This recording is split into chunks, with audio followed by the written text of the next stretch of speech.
Bisa na.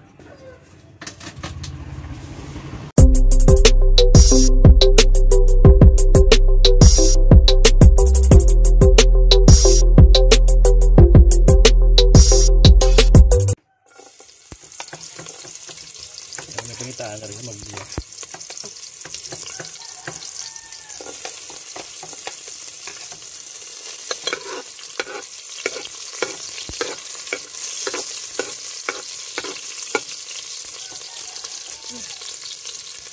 Ano baboy ano?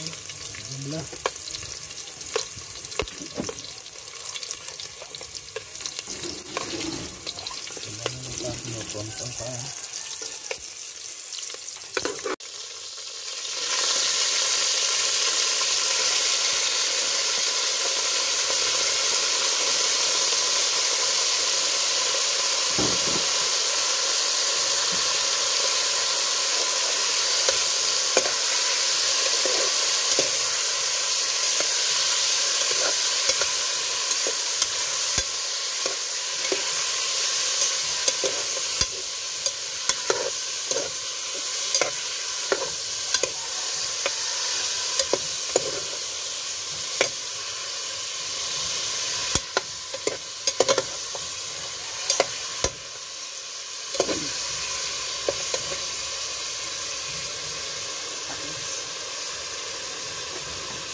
Tapos paglagay ng tubig, pakuluan muna natin.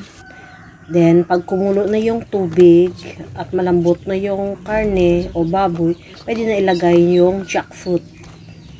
Na slice na jackfruit. Ayan. Ayan guys. So, nilagay na ni Cupcake yung jackfruit. Ayan. Jackfruit na hilaw, syempre. Para sa menu natin na KBL for the day. Ayan. So, hindi siya masyado guys maitim yung water natin o katas ng sabaw or yung sabaw ng KBL natin. Kasi kaunti lang na beans ang nilagay natin kasi sobrang mahal. 40 ata yung kilo ng beans. So, kaya maliit lang binili natin. So, ayan, pakuluan muna natin siya hanggang maluto. Ayan. So, luto na siya, guys. Ayan, it's boiling. Ayan. So, tinipid natin yung recipe natin for the day kasi sa sobrang mahal ng mga ingredients. Okay lang yan, guys. At least nakagawa tayo ng KBL for the day or kadyos bawilang ka. Much later.